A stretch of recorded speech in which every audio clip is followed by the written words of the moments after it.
Hi, my name is Tanya and welcome to my small backyard vegetable garden here in central Victoria.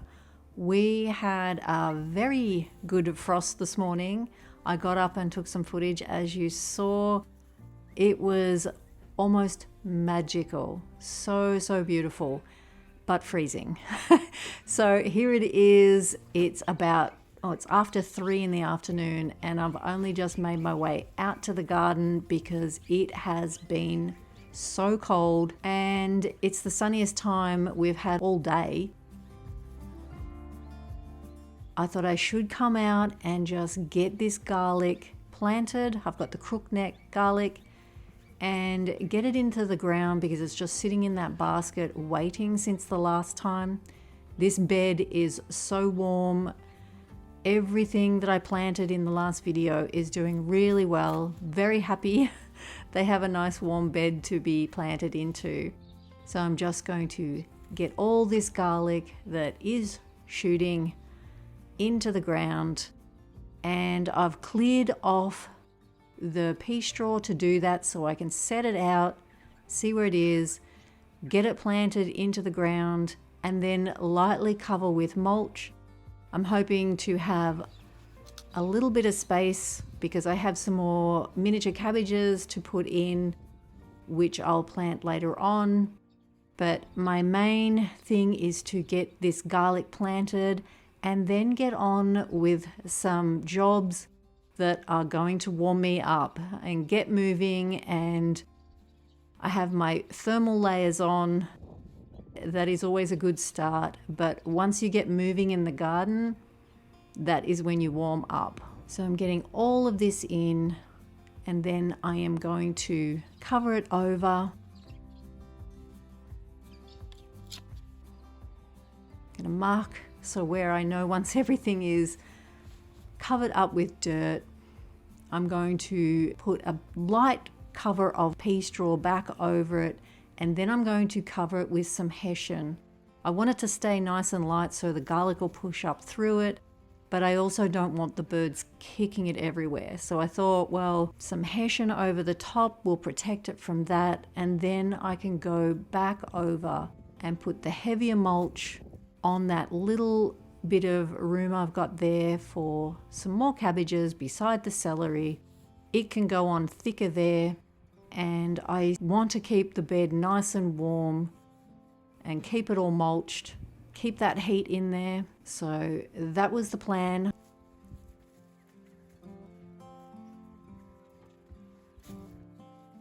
These that I planted in my last video, all these things here are doing so well. I came back and trimmed off smaller leaves, some damaged leaves, and they are all looking very happy. So hopefully they will keep growing on.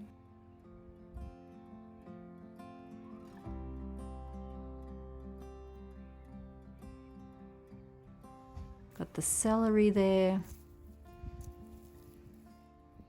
Now I have that crookneck garlic planted, I can tidy up my area, which I always love to do. It's like a reset. I love to get things back in their place, and I can get on with some maintenance jobs. This bed is one thing I am just going to keep chipping away at to get this all reset, ready for spring. And the first thing is to get my hedge trimmed because it is quite large to be stepping back and forth over the top of, and I thought, well, it can do with a tidy up so that it stays neat, and it will be a lot easier stepping over, and especially if we have rain. Stepping over a wet hedge is not a fun experience in the cold and the wet. So I'm doing this. Yes, I am standing over all my strawberries, but they are all coming out, and I probably will be picking the best out of the bunch. But it is so good to have that trimmed. And now we'll just do a quick tidy up. I'm not going to be too picky about it because I want to leave myself enough time to start cutting back this lemon balm. I let it go pretty wild here, and it is sort of like a mint but I don't mind. Not much will grow here because I have those huge trees next door. So it can't be anything too deep rooted, but these sort of woodier herbs, I love to let them just spread out here.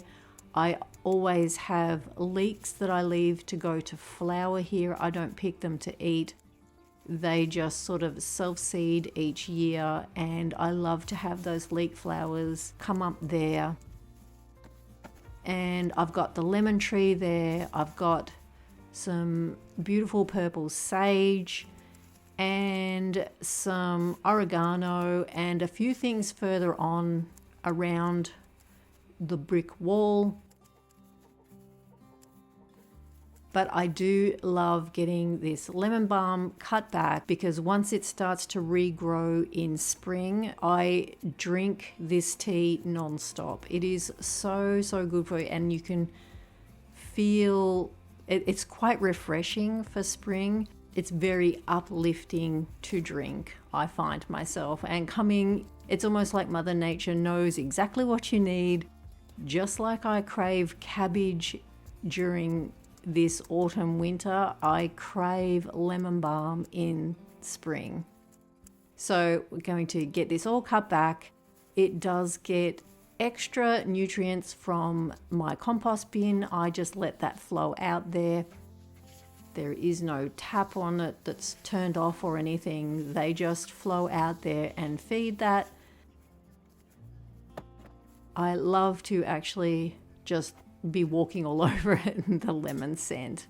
So it's good to get in here. I'm cutting back the little purple sage. I think it's a variegated purple sage, but that is always pretty. I love that growing over the edge or the wall. Getting in here and getting a couple of weeds out.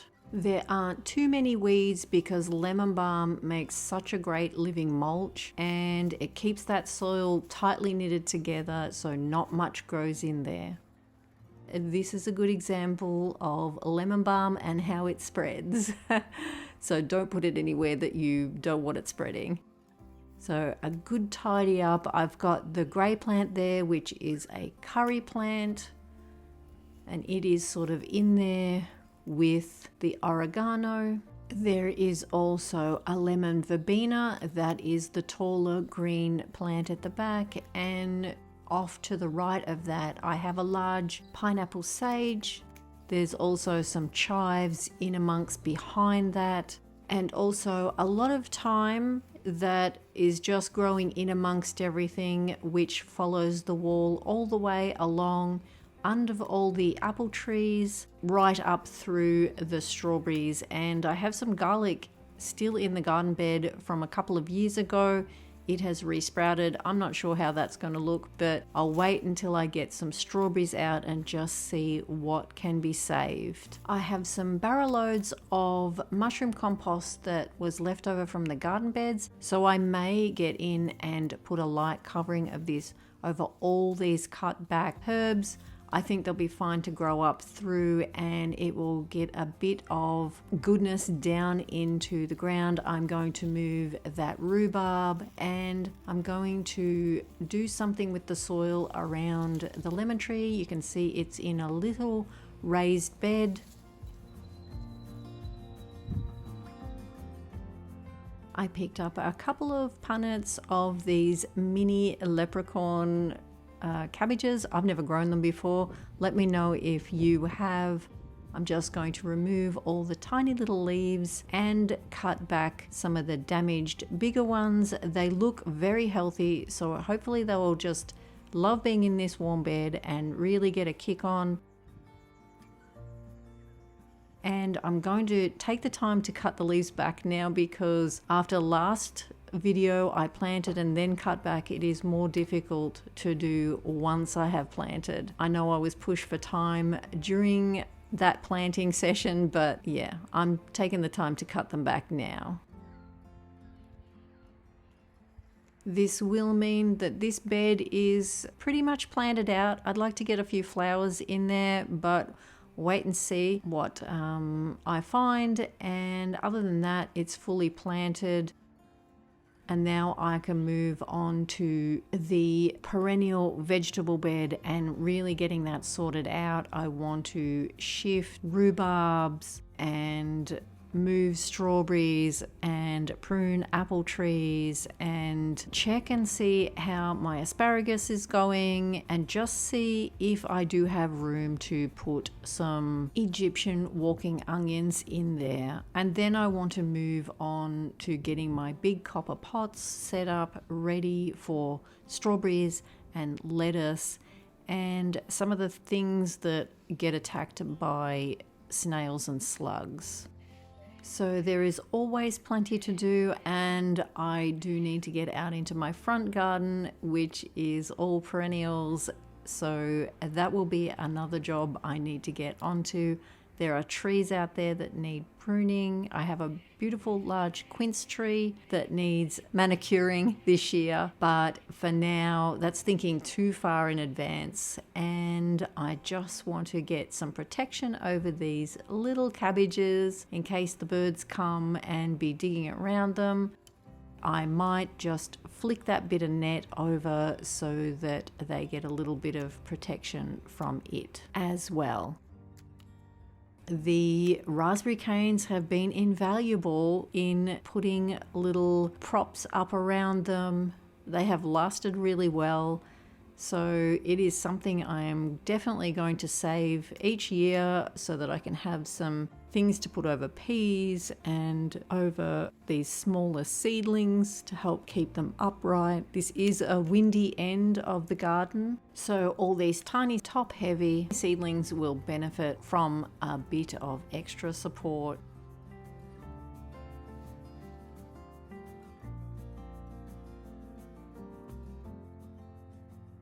Looking back, the hedge is not perfect, but it is definitely smaller and looking nice and compact.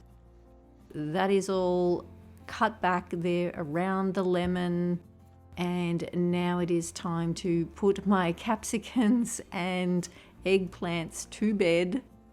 It's a thing I truly enjoy doing every night and coming up. It's such a great thing that gets you out into the garden early and to come and put them to bed of a night. We have had some very cold days where I have not even uncovered them.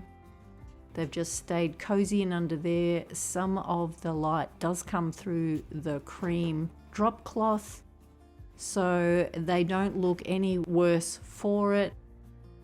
Hunter is wanting to go inside. He is keen. He is following me around, making sure I am packing up. But like I said earlier, I do love to reset anything that's sitting around the garden, put it back where it's meant to be, pack up, tidy up, and then when I come out tomorrow, it's already done. I can just start whatever job I have planned.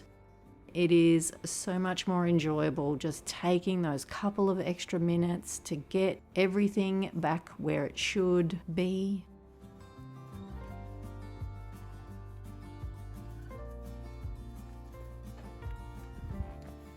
Putting away the rake, picking up the bins, even though I haven't emptied all that green hedge that I trimmed back. I haven't done anything with it other than it's in its container.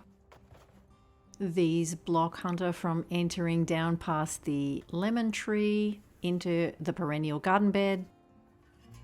I'm picking up these little metal frames that I had in the garden bed. I used to have a border of those around that high edge because Hunter used to try and jump off it. He's happy he's got his own way and we are going inside.